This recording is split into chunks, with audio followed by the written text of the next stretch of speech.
Commander shuffle up. With Duncan, Jeff, and Sloan, let's fill our cups. Commander decks in hand, the battle's about to start. A podcast for the legends, where magic meets the heart. Commander's Pod, where the stories unfold. With heroes and villains, new and old. Duncan, Jeff, and Sloan guide the way. In the world of EDH we play. Hello everyone, welcome to Commander's Pod again. My name is Duncan. I'm Sloan. I'm Jeff. And thank you for joining us. Today we're going to talk a little bit about some communication I got from a fan.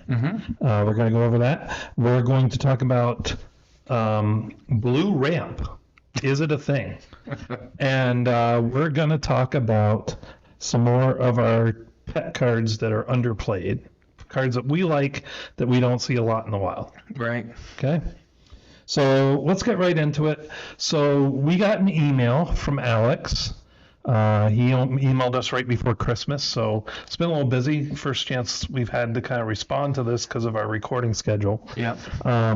But he wanted to tell us he's a big fan. He said he likes listening to our topics. He watches a lot of the videos. Cool. He does want us at some point to do some deck techs, and he was specifically interested in Gishath.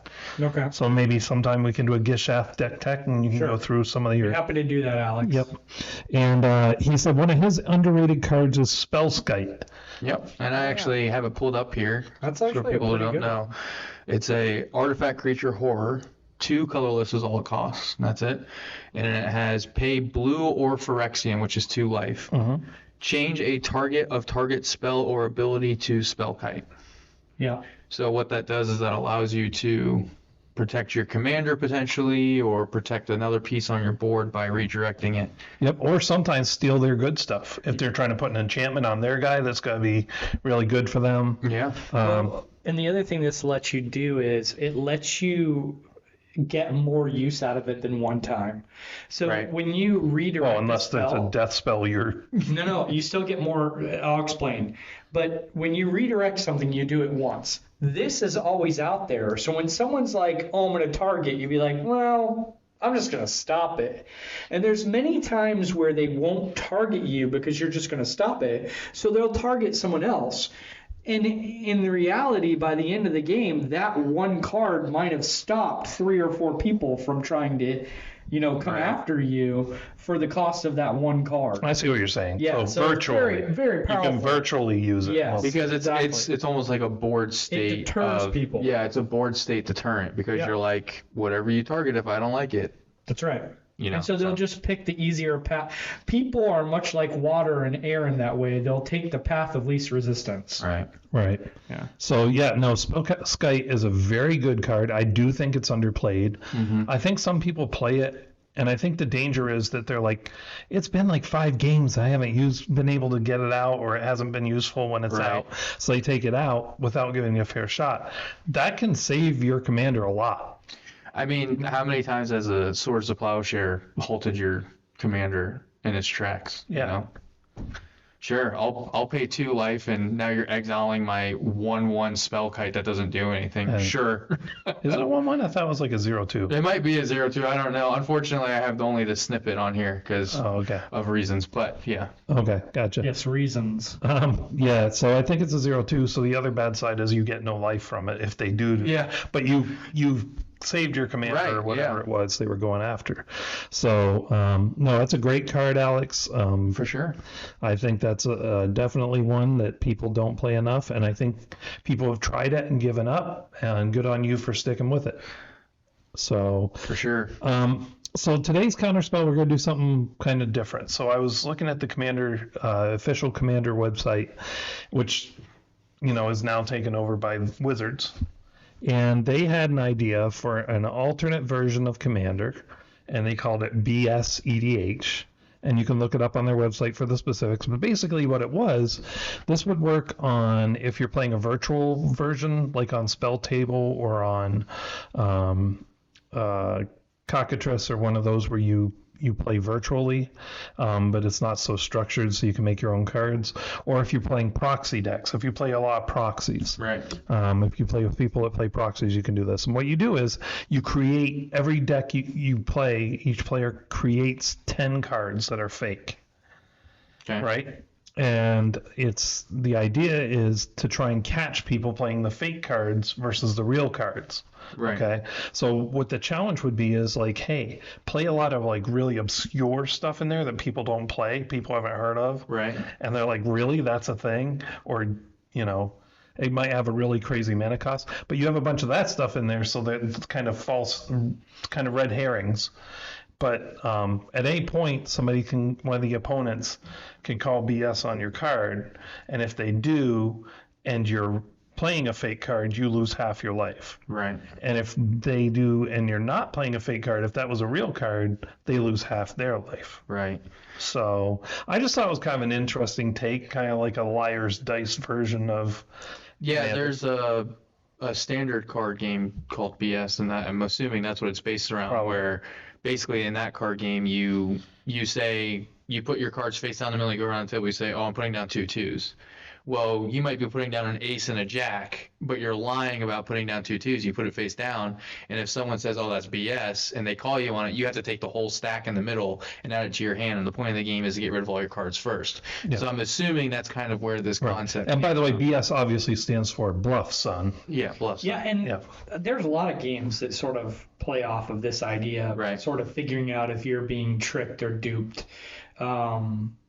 I'm not a fan of it for Magic. Maybe it's a way to do like a fun game, you know, at a party or something, Right, where yeah. it's a little bit less about the strategy and a little bit more about like just having fun because you're yelling BS at people and maybe you get some cool moments.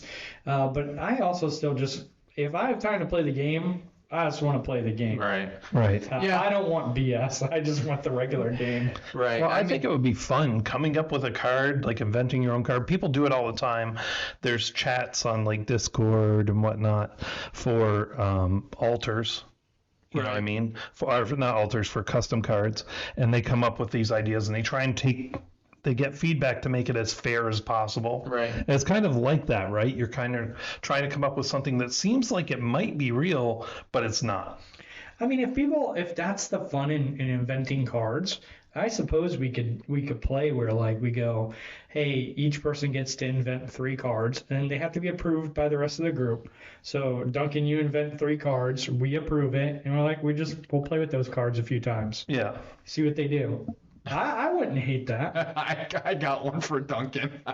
What? It's a blue enchantment, and it says every single time you counter a person's spell successfully, put a counter on this. And at the beginning of your upkeep, if it has 25 counters, you win the game. Yeah, I love that. I know feeding his counter deck is not a great idea, but I feel like that Duncan would be like, Well, yeah. and it says a thing, counters cannot be added by any other means. Yeah.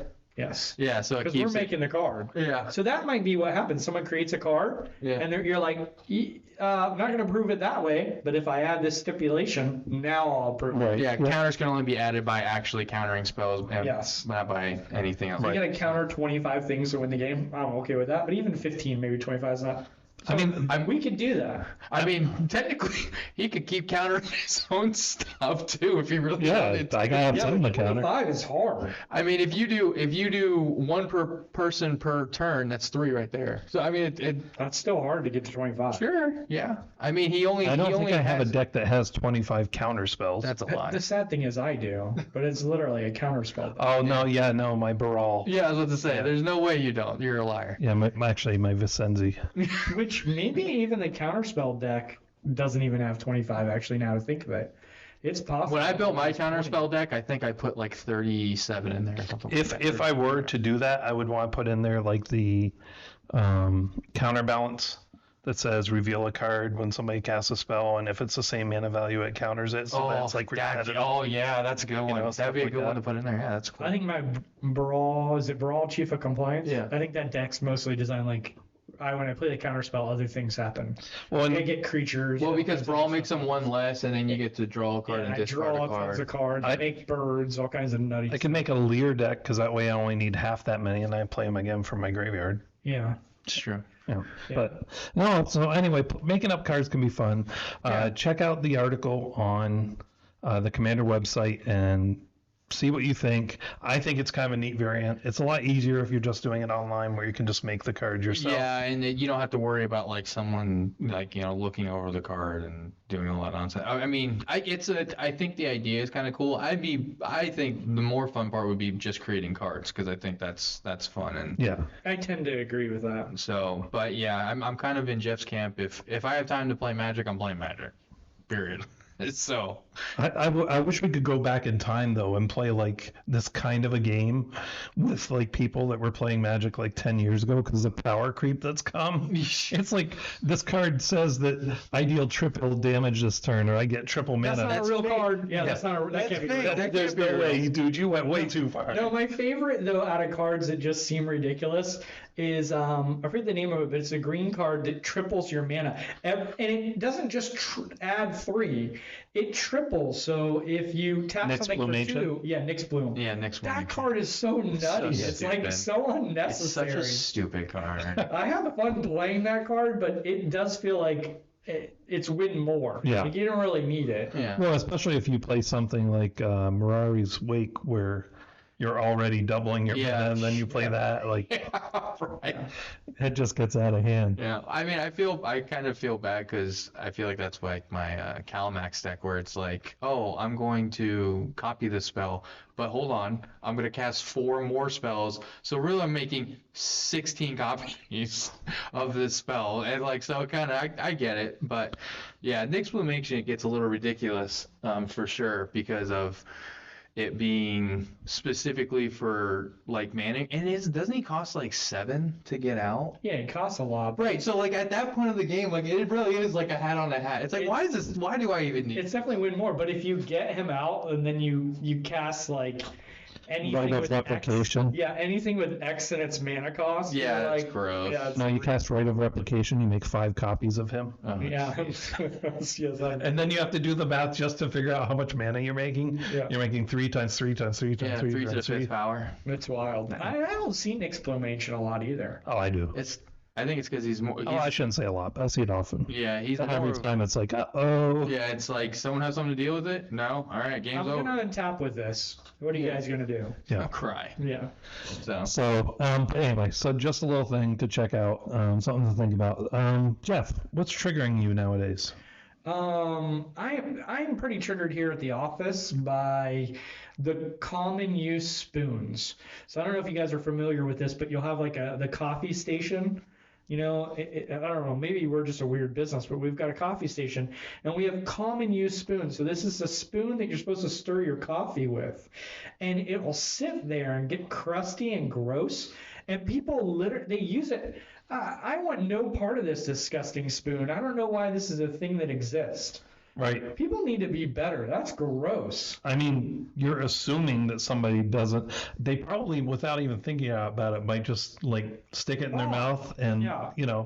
Take a test sip and then stir. Yeah. It's like, no, thank you. Well, plus sometimes they go back for their second or third cup, so Yeah. there's backwash in That's that right, cup. in the Yeah. cup. Yeah. No, that's nasty. Yeah. That's That's a be bad. better, I'm folks. glad I don't drink coffee. Don't use a common use spoon. Use your own spoon. It's okay. There is no spoon, according Okay. to the Matrix. Yeah. So Oh, there isn't? no. I saw a black cat. Yeah. twice. All right. Well, I mean, hey, that's a good point though. It's safety first. Yeah. Still Are we not sharing magic this spoon? related, but it's a good point. Yeah. Well, Duncan. Wait, let's true. try Duncan has to be maybe gone for me to do something magical. maybe it is. Maybe we're not thinking like out of the box enough. Maybe we need to think about. So maybe it's not really about the spoon. Maybe it's a metaphor for hug decks. For hug decks. He doesn't, right? He doesn't Because like the it's like- Commonwealth. Yes, he doesn't like the Commonwealth. He doesn't like sharing You guys resources. might be trying too hard. It's really just about a spoon. As Freud said, sometimes a hammer is just a hammer. Yes. Let's move on to that doesn't do what you think it does. And common thought is that blue cannot ramp. And I'm here to tell Who you, thinks that? lots of people. Oh, wow. Whenever I do it, every time I do it, people are like, wait, what? What's that card do? What did you just do? Yeah. Yeah. In blue. So let's give some examples here. A Dreamscape Artist is actually land ramp. You pay 2 in a blue, you sacrifice a land, and you go get 2 lands. Yeah. So Is it basic lands or any lands? basic lands. Yeah. Okay. Net a land. Copy land. You can make a copy of any land. Yeah, Yep. that's very good. I mean, it's not going to be as cost efficient as green, right? No, actually, that is right up there. I think it is because it doesn't come in tap, does it? Right. No, so that is up there because I think, Nature's Lore, does that come in? no, that's 2, but there is one for spoils. What's it called? The spoils card, which is 3. Go get a land. It comes in untapped. Yeah. So that's right on par with green. Okay, so there's that one. This one I love, Mitotic Manipulation. What it actually says is reveal the top 7 cards of your library. If you find a card that has the same name as a permanent in play on your board, you can put it into play. So like island. Okay. It's going to be an island. Well, yeah, you have to play a lot of basic. I mean, if you're playing multicolor, I guess it could be a forest or something. But yeah, that's first time I played that in the game. Somebody's like, "This is Commander. You're not going to have." How much mana does that cost? 3, 1 and 2 blue. That could get you 3 lands. That's No, you only get one. You You only only get get one one. permanent. Yeah, you get okay. one I permanent. don't love that one. Then that's risky. I mean, it's still 3. Yeah, You but can miss that. I mean, well, I guess the big question is too, because then they get cycled to the bottom. yeah. Yeah. So I mean, it gets you. It's like a forced Gets scry. you closer to a land, maybe. Yeah, it could get you closer to land. It But forces it's a not scry ramp, too. I don't think. It's risky ramp. I mean, it is ramp. It's just risky ramp. Yeah, that one's not bad. It could, like Jeff said, that one's a little bit hit or miss. But I think the more plus side to that one is like, let's say you reveal 4 lands in a row. Like, great, get rid of them. They're at the bottom now. Now I get, And I still get one out of it. what's the best ramp out of any card in all of blue? See if we all agree. The best ramp out of any card in all of blue, High Tide. It's high. I think it's close high tide, but I think it's mana drain. Mana Drain is very I good. think it's mana drain. I mean, so mana drain's just as dependent as some other ones though, because like you have to wait for the right spell, and then are you countering it just for the mana? You're almost always going to get 3.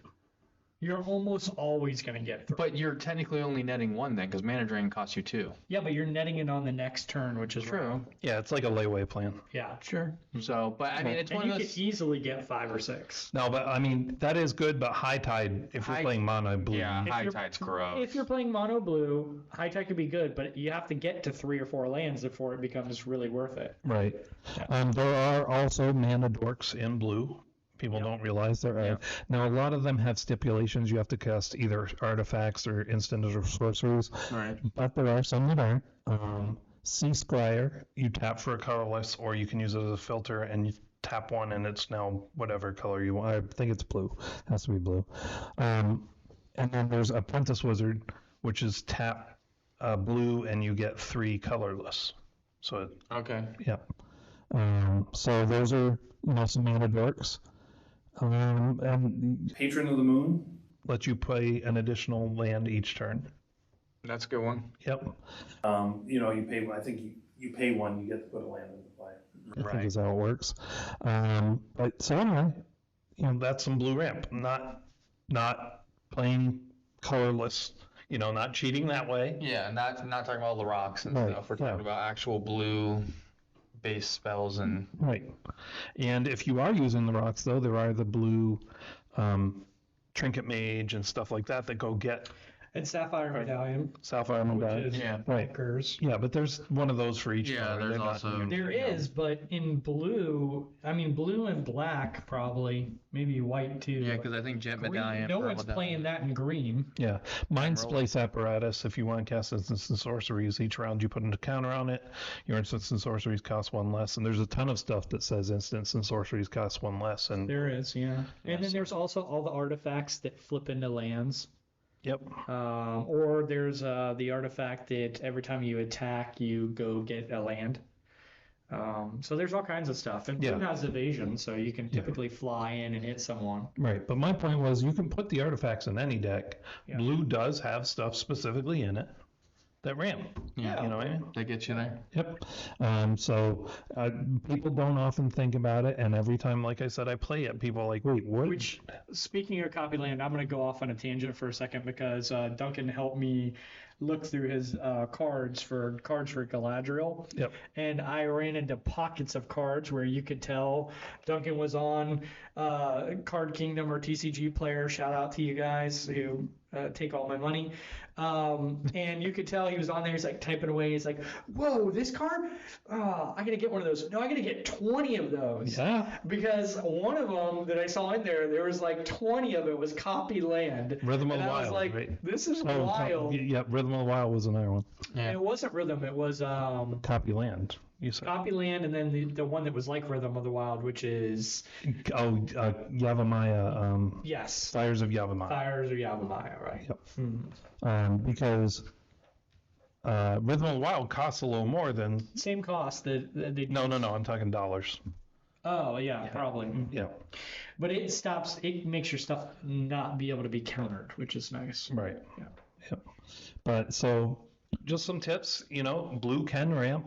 Don't think they can't, and play some of that, and you're gonna surprise people who don't think it can. I mean, I know we did mention what we think the best blue ramp is, but I think we're blatantly ignoring it. It's pretty much all counter spells are the best blue ramp, because making your opponents spend 7 to 8 mana for you to spend 2 and then stop it, that's real ramp. Yeah, well, if you're one-on-one, it becomes more like that. If you're a four-person game, you're down a card, the person across from you is down a card, and the other 2 people haven't been affected at all, so... Well, if I'm playing my Lair deck, I'm not down anything. That's true. That's true. Maybe true. Maybe. If someone goes ahead and gets rid of your graveyard, you're down. Yeah. Yeah, but you can't... So let's talk about the main topic today. So we're talking about our underplayed cards that we play. Yeah. Our pet cards, Alex talked about Spellskite. So one of the ones I like is Scorched Ruins. Scorched Ruins. Yeah. Either of you guys play that? I'm gonna It's base land. off. Okay. Does it produce red by any chance? I think it destroys lands. Does it? I mean, you have to sacrifice lands. Yeah. No, I've never heard of Scorched Ruins. I don't think I've ever played it. I think what does it do, Duncan? So I'm pulling it up right now. But when you play it, it taps for, I believe, 4 mana. Hold on, it's coming up. So when it comes into play, sacrifice 2 untapped lands, or you bury it. Tap it, add 4 colorless mana to your mana pool. So you give up 2 to get 4, and it comes in untapped? Yes. So you immediately net 2 mana, but it's only colorless. Right. But still. But that's not a bad card. No. If you have a mana-hungry deck, this card is great. Yeah, especially if you're just in one color. But as soon as you get into 2 and 3 colors, you're possibly giving up lands that you need to get the pips. Yeah. So that's a challenge. But yeah, I would say in the decks you play, that makes a lot of sense because it's an ancient tomb that isn't going to hurt you every time. Is essentially It's a double what you get. Ancient Tomb, because Ancient Tomb only taps for 2. Yeah. Well, it's not because you gave up 2 lands for it, so it's only netting you 2. Right. So it's an ancient tomb that doesn't hurt you. Also, any decks where you get Rog Monster if you're playing things where you want lands in your graveyard. To get that would be very. Especially the new one. Was it the new one that does the dredge? No, it was what's it called? That plant thing that does dredge lands. Necrobloom. Yeah. Necro. Yeah, I think that's Necrobloom. I think that's his name. My card on here is Mosswork Bridge. I love this card. Been playing this card for so long. It's a hideaway land, so this land enters a battlefield tapped. When it does, look at the top 4 cards of your library, exile 1 face down, then put the rest on the bottom of your library. It has tap, add a green, or pay a green, tap. You may play the exiled card without paying its mana cost if creatures you control have total power 10. Well, in Commander, having total power 10 of creatures in green is the easiest thing you could possibly do. I mean, I guess, yeah. And so you're going to pay Shocking that he picks a green card. You're going to pay 1 green and get like the most like a lot of times I get bonker cards off that. Here's my thing though. It's the opposite of you had me at hello. You didn't have me at comes into the battlefield tapped. I mean, yeah, but you can't think of this as much as a land. So you're missing a land drop with that. No. It might as well say sacrifice a land. You're giving And up you a get a land layaway that plan. turn to play something for 1 green. So imagine On if the you following turn, you can't do it that turn. Yeah, on the following turn. So you could be 5, 6 mana, 7 mana. You're jumping up, and then the rest of the time it still taps for green. So Yeah, it still has a tap ability. They have those for each color. Green, red, white, black, and blue all have one. I think But they're- black is life loss. They have a red, couple of red them is now. damage. Yeah, red is damage done to your opponents, I think. they're slightly harder to accomplish than this one, though. I think Yeah. because I play the white one sometimes, and I think you have to attack with a certain amount of creatures. If you attack those at least, I think it's 2 or more or 3 or more creatures. It's definitely 3 or more. It's not 2. It's hard. I think it might even be 4, but it's hard. It's not or a 4, certain amount of it's usually 3 is what they pick. But- My guess is it's 3. But no, it is a good card, and I've seen you use it to great effect. I've also seen other games where you use it and you never get to pull it off before you're killed. Yeah, 'Cause it comes late in game. that does happen. Yeah. So this is one that I found recently, and I'll read what it does, and you tell me what deck you think I put it in. Okay. All right. It's a 2 and a red sorcery. It's called Galvanic Relay. Have you heard of this? Yep. Exile the top card of your library. During your next turn, you may play that card. Storm. Prosper. Yeah. I came across this and I was like, why has no one ever recommended putting this in Prosper? Because might have. I mean, I looked through, I would say no less than 15 different Prosper decks when I was building my Prosper deck. And I didn't really see a lot of people recommending this card. Yeah. And I mean, you and I don't use EDH a lot, but if you that's go on there, that's like my back burner one. So I usually look up decks first, and I kind of see how other people are playing. Galvanic Relay, Galvanic. This is one I don't know what set this is from. I can't tell by the logo, but that is Modern Horizons. Modern Horizons. So, but it's an interesting card because with the card I actually replaced in my deck with this was Commune with Lava. And the reason why was because even though Commune with Lava is an instant and it has a lot of benefits, it's an X spell. So the downside is if I want to make it worthwhile, I have to commit a lot of mana into it. And then I would have to do it on someone else's turn to really gain the benefits so that I have all my mana up and available, which means I'm not doing a lot on my turn. Right. The advantage of this one is I still get to do a lot on my turn and then do this, and then I still have all those cards to play with on my next turn, which is what I really like about this, because if I even cast, let's say, 3 other spells or 4 other spells, that's 3 to 4 extra cards I get to play with on my next turn, plus the one I get off the Prosper trigger if he's out. So that's 4 to 5 extra cards while I'm still playing cards. And that's what I really like about this. I thought this was pretty cool. But yeah, I mean, I haven't seen a lot of people recommend this for Prosper or really play with it a lot. And I read it and I was like, I mean, this is a really gross card because again, don't forget, Storm is also every spell cast that turn. So if your opponents are casting stuff during your turn as well, that still counts towards the Storm count. Right. So. Yeah, I think it's only an 8% of Prosper decks. Right. I mean, that's super low. It's very low. Like I said, no one's playing. I'm like, why not? This is in my opinion, this is much better value than Commune with Lava. Much better value. Well, it might also be, though, because many of the people that play Prosper are degenerates. And they're playing the really gross CEDH stuff. I mean, there's a really good chance that's true. So, but yeah, so that was one that I came across more recently, and I shifted into my Prosper deck because I was like, this is so good, I have to put it in. So that one I think is going to be a little bit of a pet card for me, especially with red being able to dig through your deck is, I feel like, a struggle for them. So that's a good dig through your deck kind of card. Yep.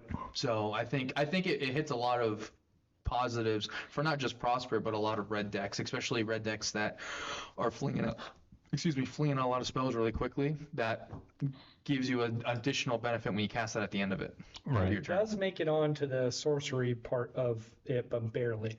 It's at the very, very bottom. Yeah. Right, that's what I'm But saying. it did make it to the page. So I don't like, I think it's a and good most pick. of the decks, most of the decks I actually went through, none of them had that card. I think almost every deck I checked when I was building my Prosper and updating it and, kind of manipulating it, I never saw one person have that card in it. So, Wow. all right, Duncan. Zoyawa's Justice. Just a thing. So this costs Yeah, 1 and a tough. red. It's an instant, And it says the owner of target artifact or creature with mana value 1 or greater shuffles it into their library. Then that player discovers X, where X is its mana value. Discover means you exile cards in the top of the library until you exile a spell with that value or less. You cast it without paying its mana cost, or you can put it in your hand. Right. So it's kind of like a cheaper version of Chaos Warp. Right. Yeah, because it's what you say, 1 in a red instead? Yep. And it is an instant or sorcery? Instant. It's still an instant, yeah. But the other thing is, you can use it on your stuff. It's true. Which is very, very good. You Yeah. use it on a token or something. Yeah, use it on a token. Token has a 0, so you wouldn't really want to do that. And plus, it says it has to have value 1 or greater. Oh, So- you'd have to kill something pretty big on your board then. I mean, it depends. For instance, if you know, In if you response want to your board soul wipe or ring, something? if you want your soul ring, and you have out your skull clamp or something, how many 1s are you gonna have in your deck? You're gonna go for that, or Because that just puts it back in the library, right? The thing you yes, target? yep. Yeah. So if somebody goes it's to not like exile you're not actually something, losing it, so it's very similar to if Chaos somebody Warp. goes to Stores to Plowshares it, and then responds, you do this, you're gonna go get something. Yeah, you still get And if you something with don't cast whatever you get, you can still put it in your hand. If it's like a counter spell, which then wouldn't do anything, just put it I in do your like that you can put it back in your hand, but I also like that you can't put that you can put. I also don't like that you can do that when you're going after someone else's target. Right, but I mean, a problem's a problem. Yeah. Yeah, because if you It's use a good call. if you use it offensively, then it's like, okay, I got rid of the problem at least for now. We know Right. it's on the bottom of their deck. And with Chaos Sure. Warp, we've seen it come back. We've seen the thing. Yeah, because with Chaos Warp it actually shuffles. That doesn't shuffle it, right? That Yeah, it does. It does shuffle. Yep. Okay, so So they could hit it again. Well, I know what happens with Chaos Warp a lot of times is you get you rid get of something one problem worse. for a Oh my bigger gosh, so problem, much you know? worse. Yeah. Without fail, like as much as I love literally the chaos of red and that card, Chaos Warp, it's just sometimes I'm like, it's just not worth it. Like there's so many other different removal cards I could put in where I know will actually remove it. Yeah, Like, for sure. This is just potentially trading one problem for a bigger, worse problem. Well, and like I said, Chaos Warp, I have seen it many times. Yeah, just Where it hits the just exact same thing. Just Yeah. boom, there it is again. I've also seen it just grab a land and you're like, oh, phew. Yeah. I mean, I've also seen it grab something where it's like, oh, okay, cool. Like Everyone's Steel dead. Yeah, Colossus. like, okay, sure, yeah, I'll take that. It's like, oh my gosh. Got what rid did of we do? Seed Vormuse, brought back Blightsteel Colossus. Like, Yeah. oh no. Like, this is so much worse. Yeah. So, Jeff, you got an art card? Yeah, Sunbird's Invocation. I don't know how underplayed that is, but go right ahead. Well, it's 69 cents this card. Yeah. So it's not. It's because they printed the heck out of it. It's been in pre-cons like crazy. Do you see it a lot? Yeah. I don't see it that much. That's 'cause you don't play a lot. different one. I got him. But it's 5 in a red. Whenever you cast a spell from your hand, reveal the top X cards of your library, where X is that spell's converted mana cost. You may cast a card revealed this way with converted mana cost X or less without paying its mana cost. Put the rest on the bottom of your library in a random order. Oh, similarly, you know what else is good in your decks? Lands. No, I'm teasing because that one is so good. It is very good. And they put it in a bunch of pre-cons because it's so good. And So it's maybe cheap. that's why it's really cheap. Yeah, it's just reprinted a lot, I think. So. All right. Well, I have another one when you guys are back to me. Okay. So the one that I have here is Dark Petition. It's the 3 black sorcery. Search your library for a card and then put that card into your hand, then shuffle your library. However, it has spell mastery, which is if you have at least 3 instances and or sorceries in your graveyard, you may then add 3 black mana back to your mana pool. So effectively, as long as you cast this at the right point in the game, you're getting a 2-cost tutor and 3 black mana to then potentially cast that thing you just tutored for. Yeah. So it's one of those spells. Again, the front end cost of it being 5 deters a lot of people from wanting to play it because it's like, well, I got to commit 5 mana to it, so I have to be at least at a later point in the game. If you're playing a very heavy instance and sorcery deck, this is such a good. I can't tell you how many times that this has come back to help me out when I'm able to cast it at the right point in the game, because I do try to throw this in decks that are going to be very heavy instance and sorcery wise. This is one of the ones that I was going to put in Prosper, but I intentionally didn't because I was like, well, if I start putting tutors in there, Yeah. I'm going to creep a little too strong, I think, with this deck, and I'm not really going to be able to play it that much. So I intentionally didn't put it in my Prosper deck, but this is one that I would throw in there if I wanted to make it a little bit more CEDH. And this is also one where in my turtle deck, I use this a lot because I burn through a lot of instants and sorceries to get to my combo. And so this is one that really helps in that deck too, because again, getting back 3 black mana, essentially the other tutor that does the same exact thing, demonic tutor, is 2 black mana. And the advantage and kind of disadvantage of this is you're getting back 3 black mana, so whatever you're casting, hopefully you're going to be able to use that mana, but it's still 2 mana essentially at that point. So you're spending the same amount for this as you would demonic tuner in that sense. So it's one of those ones that kind of just goes by the wayside because I think the front cost of it being 5 mana scares people. Yep. But again, in the right deck, when you got, and again, 3 instants or sorcerers in your graveyard is not hard to accomplish in the right deck. No, You exactly. burn through that pretty quick. So that's one I think a lot of people kind of sleep on, and I think the front end cost scares them of it. The 3 black. So. I gotcha. I like it. My next one is Descent into Avernus. This one is 2 in a red, and it says at the beginning of your upkeep, put 2 descent counters on Descent into Avernus. Then each player creates X treasure tokens, and Descent into Avernus deals X damage to that player, where X is the number of descent counters on it. This is ramp. Yeah. This is hurting your enemies. Yeah. And in the right deck, yes, you're giving them the same thing, right? But you're hurting them for it. Yeah. And you get to use yours first. It's almost one of those things where it's like, do you really want to keep taking all this damage, or do you just want to, pop those? Because it's based off the treasures, right? No, it's just based off the counters. Based off the counters of them, right? So it's like one of those things. Like, do you really want to keep getting treasures, or do you want to take care of this? But there's also certain decks like my Scion of War.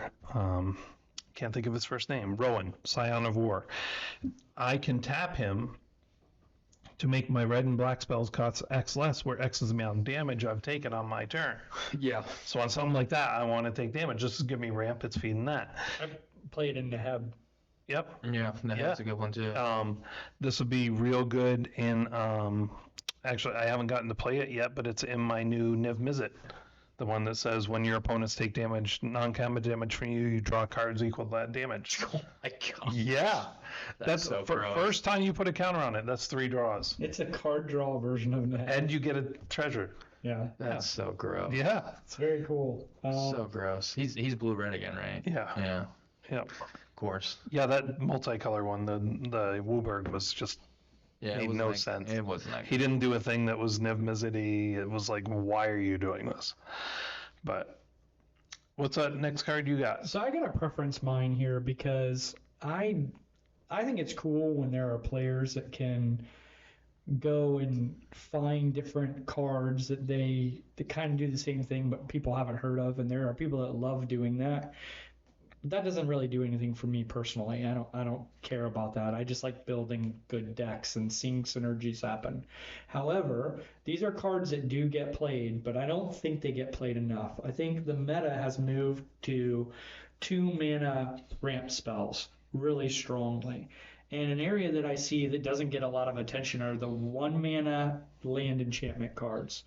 They don't get played very much. They kind of get ignored comparative to the 2 mana cards. And then the other thing is, don't give up on the Cultivates and the Kodama's Reaches, because those 3 mana ones, the 1 mana enchant a land is obvious. You are putting a risk out there. Someone can destroy that land and take care of a lot of your mana. It doesn't happen a ton in games though, and there are typically other lands that are more dangerous. But Cultivate, although it costs 1 more, you're not just getting that land into play, you're essentially drawing a land, which there's some value in drawing a card still, and it might be worth that 1 extra, and it sets you up for the next play. We should not forget that in Commander, we're playing the long game more than in CEDH, where we're just going for the win right now. And so getting that extra land could be a big deal. So I guess mine is, maybe don't give up on the Cultivates and the Kodama Reaches yet, and just go to the Nature's Lures and the 3 Visits and all of that. Stay with those 3 mana ramps. They're better than you think they are. Right. Yeah, no, that's true. And the thing about those enchantment is that you talked about, they could destroy the land, they could remove the enchantment. Either way, most people don't play land destruction. You going and getting more lands is always better. That's always the best option. If you can go get more lands, do that. Don't do the other things. Yeah, but for 1 green, Yeah. it's wild. Some No, of these no, and enchanted lands. yeah, no. There's a couple that are 1, and then there's a bunch that are 2. There are. Even at 2, it's not a bad value. It's not, and they're a lot less money, guys, than 3 visits and all those. Yeah. Yeah. So, because I think I saw Nature's Lures at like $5 or something crazy. So, I mean, Wild Growth is 79 cents. So, Yeah. What's your next one, Sloan? So this one's for you, Duncan. This is a blue card sorcery, 2 in a blue, called Borrowing 100,000 Arrows. How's that work? Draw a card for each tapped creature target opponent controls. Yeah, no, I play it. Yeah, it's one of those ones. I have this in my turtle guy because he forces everyone's stuff to come in taps when he's tapped, and so this is a great one where my hand's starting to empty out, and if I have this in my hand, I'm like, fantastic.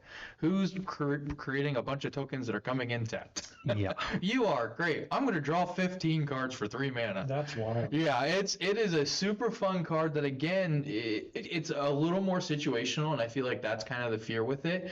But I do want to point out that there is a card called Harmonize, which costs 4 mana, 2 green, and only draws you 3 cards. So you could potentially be doing the same thing for 3 mana. So you could be saving yourself a mana, specifically a colored mana also, because, again, Harmonize requires 2 green. So borrowing 100,000 arrows, again, sorcery too, so it's a little bit slower, but being able to potentially draw anywhere from 1 to 15 cards is a pretty big deal. So I think for 3 mana, even if it only gets you 2 cards, 3 cards, it replaces itself. And and maybe nets you 1 or 2 cards. That's still a big win for 3 mana. Oh, yeah. There's not a lot of I can't think of that many cards that draw you 3 cards for 3 mana. No, very good. So borrowing 100,000 arrows. I also like the name. I thought the name was So funny. that goes very good with another one of my pet cards. Okay. Turnabout. 2 and 2 blue mana. Tap or untap all artifacts, creatures, or lands target player controls. Yeah. Yep. So that's an instant. So you could, like, on the previous player's end step, tap all the creatures. Then on your turn, you can, or if you have Borrowing 100,000 arrows. yes, or if you have the mana, you could do both. But I'm just saying, like, Well, borrowing 100,000 arrows is sorcery. sorcery. Okay, you couldn't. So oh, you have to wait till your Yeah, turn. but I mean, with this card, you're gonna Forcing, get forcing people to tap all their stuff. Yeah, that's great. Yep. That's a great one. It is also actually can be used as blue ramp. If you, have enough mana to tap a bunch of your lands, you have 4 left, untap them. So, Jeff, you got any more cards? I do. So I have 2 here, and just so that you guys know, this gets played in less decks and in less percentage of decks that it can be played in than Descent into Avernus. So it might seem like these cards are played more than they are, and I think that's just because we're used to seeing them in the past. But they're not getting played as much. And there's 2 cards. One, my favorite, is called Tooth and Nail. So this is 5 and 2 green. Choose 1. Search your library for up to 2 creature cards, reveal them, put them into your hand. Then shuffle your library, or put up to 2 creature cards from your hand onto the battlefield. So you can do either. Or you can entwine it for 2 and do both. So 9 mana, go get 2 creatures, put them into play. It wins the game. It should. It's just a lot of fun for 9 mana. It's just, and you don't always have to go get the card that necessarily wins the game. Sometimes you go get 2 fun cards, but most of the time you just win the game. It's a very good card. Yeah. No, I don't know. I feel like I still see it played a lot, but also I play in higher power metas, so maybe that's why. I wonder if people have gotten away from it because it is so high powered. And It could be. I don't want to use the word broken because compared to many things nowadays, that's not that bad. But Yeah. Well, it's also expensive too, and I feel like a lot of the games have moved to a lower mana curve in Magic. Yeah. So I mean, you're also talking about a green card though, so expensive in green is like 20 mana, as compared to every other color where it's like 5 mana. yeah, it's still pretty high, but So, but I mean, I'll point out in my segment towards the end here why that is a little bit of a skewed statement. But my next card's Tamio's Safekeeping. So this is a 1 green instant. Pretty straightforward. Target permanent you control gains hexproof and indestructible until end of turn. You gain 2 life. It's a great little save my commander or save this creature that I want to stay alive. It keeps one thing alive for board wipes, and this specifically I'm bringing up because I just built an Interruptor Perfect Hybrid deck, and this is something I put in there for 2 reasons. 1, to protect him from Interruptor from board wipes, but 2, because if I make him indestructible, I can make an infinite fight loop where he just keeps fighting things over and over again, and he just board wipes everybody and kills everybody. So the indestructible part is what I really like. And then lastly, the hexproof. So again, your Swords of Plowshares, your Path to Exiles, things like that, I give it hexproof also. So it gets 2 keywords, and you gain 2 life for 1 green mana for until the end of turn. That's a pretty good value in my book of trade-off for what I'm giving and getting. So I think it's one that a lot of people kind of sleep on. They think, well, it's only for 1 turn, or it only does it. True, but it only costs 1 mana to send your commander to exile. Yeah. So it should only cost you 1 mana to save it. So that's why I like that one. I think it's another one that does not save it. Oh, hexproof. Yes. Yeah, it gives it hexproof. Yeah. Yeah, so it's 1 mana cheaper than Heroic Intervention, which saves all your creatures and does the same thing, but it's a lot less money. Like, how much does that card cost? I think it's sub 50 cents. Yeah. 50 cents. It's Yeah. super cheap. And Heroic Intervention's $16 plus. Right. So, But again, that's the thing about Magic that's tough is like, if you're playing on a budget, you're playing Tamio Safekeeping versus someone who's playing Heroic Intervention. It's tough. yeah, and the other thing with this one too specifically, and the reason why I bring up Indoraptor is because I really don't care about my other creatures. Like, I only care about Indoraptor. I want him to be around. And again, the indestructible part for the infinite fight combo is the other part that I really So it's it's almost like a Voltron strategy. Yeah, that would work really good in Voltron. Right, and that's the thing too, is like if you only care about certain creatures or you want to save certain things, that's a great way to do Yeah, it. it's in my Wolverine deck. Yeah, Yeah, save again, $16. Yeah, that's the other thing too. It saves my wallet and my wife from. Yeah. You're about to talk about what I think is the best red ramp spell now Yeah. that Dockside is gone. Yeah, this guy is so fun, and not enough people are playing him. So, Tuner, now he is a little bit expensive. I think he's jumped up quite a bit in pricing. Has he really? I think what so. is it? This is Treasure Nabber. 2 and a red, creature, goblin, rogue. Whenever an opponent taps an artifact for mana, gain control of that artifact until the end of your next turn. It is such a fun card. I wish I had 100 of these because this guy is so stinking funny to be like, you get him out, especially if you can get him out early. Like, if you have him in your opening hand, you can drop him on like turn 2 or turn 1 sometimes if you're real lucky.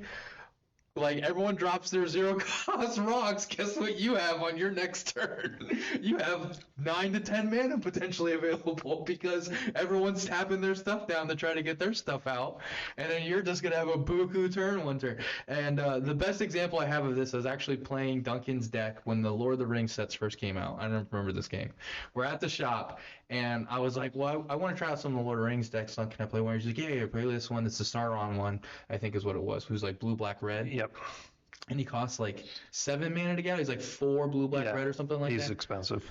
So turn 1, I dropped a Treasure Nabber because I had like a Soul Ring, a land, and then I think I had a 0-drop rock too in my hand. So on turn 1, I got him out.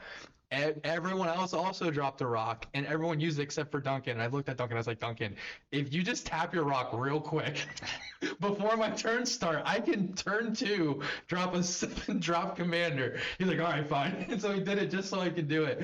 But it was so funny because it's like on my turn 2, I had not only my Soul Ring and my 0-drop and my 1 mana, I then also had a mana crypt, I think, and another Soul Ring. Like, it was ridiculous. I have really good news for you. So It's a 55-cent card. Oh, it went back down. Thank you, Jesus. There you go. Yep. Because it did shoot up to, it was like almost.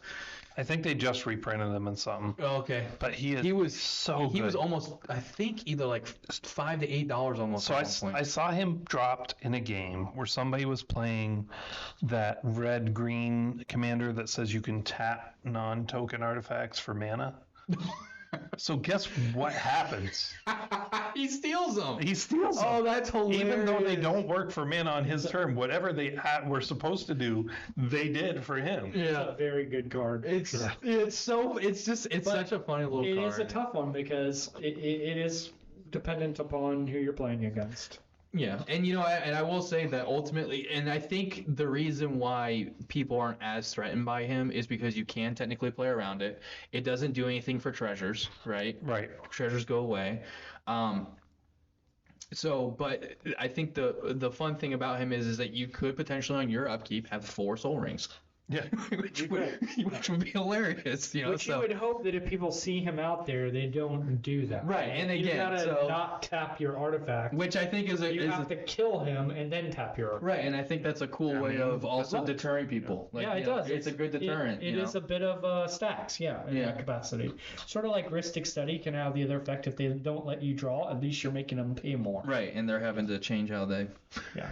they play. Yeah. So, but that was my last one. I thought he was just a cool little guy that sneaks underneath the radar. A lot of people don't seem to use him, and with the laying to rest of Dockside, I definitely think that's potentially a really good filler for you. Oh yeah, no, he's so good. Because I think Dockside was what, one And of the every red? time he's played and there's mana rocks out, people are like, well, wow, oh wow. Yeah, Because they have to decide, like, if they don't have removal right then. Like, am I But I giving need to you cast this, man? spells, man. I was counting on this. Yeah. Absolutely. And they rationalize, oh, you're just getting to borrow it. I'm going to get it back. It'll be fine. Right, and I think that's the other part. Yeah, they don't realize what you're going to get to do on your turn. Right, Why? and it lulls them to sleep because it's like, oh, you're only getting it till the end of your turn. That's fine. And then what they don't realize is, wait, how much mana do you have? It's turn 4. You have 12 mana. It's like when Wait, how do you have 12 mana? It's the same thing when they say, "Oh, he's gonna draw a lot of cards, but I'll have to discard." It's like that's not smart.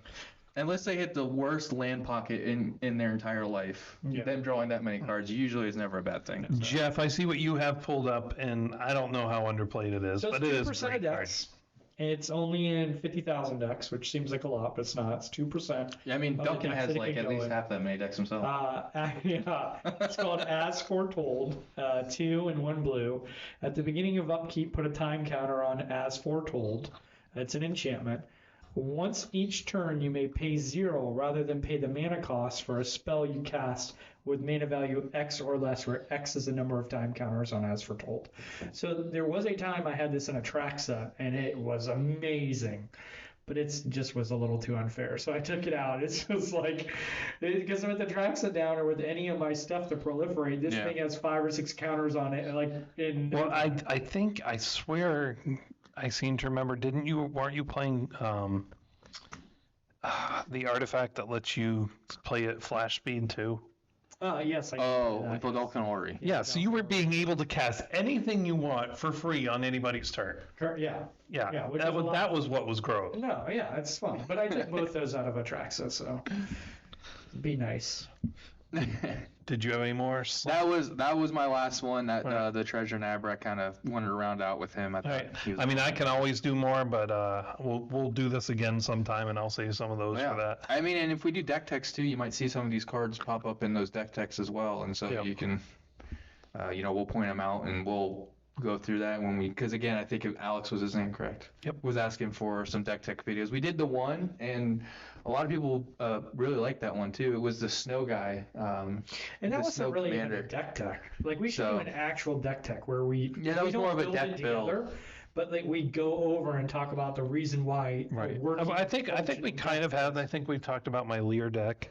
Yeah. And what I do in that. So, but maybe one day we'll actually, sit down and we'll tear apart. We'll have someone tear apart one of their decks in regards to like going through the cards and explaining each card and the combos. And it's going to require homework. Yeah. So. Well, I mean, I would just we play physically it a bring my lot, deck in. We play the deck a lot. We probably know how it synergizes. Right. Yeah, that's true. But so Sloan, you got any pro tips for beginners from a non-pro? So,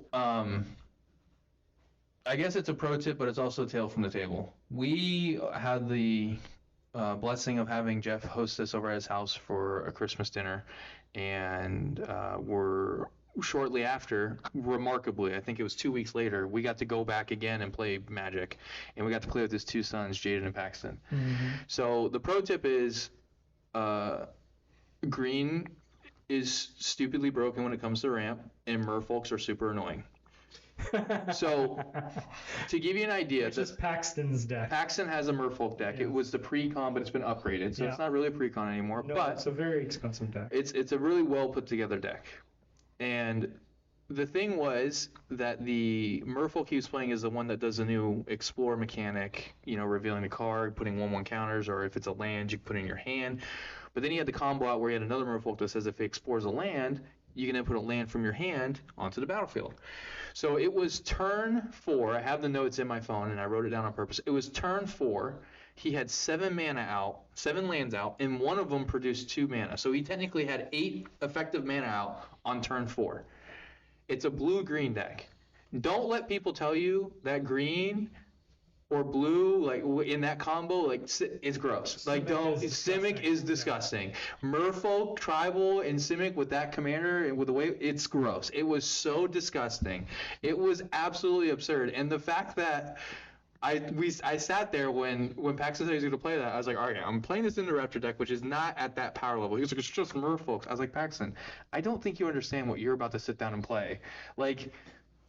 And sure enough, turn 4. He doesn't have another deck. Yeah, So and that's fair. I definitely should not have played Interrupter. The Birds deck. Then. Yeah, So the Birds maybe- deck, yeah. which is also powerful. is freaking hilarious and ironic that he built a Birds deck, and we always rag on Birds. So I'm really excited to see how that plays. But yeah, so merfolks are gross.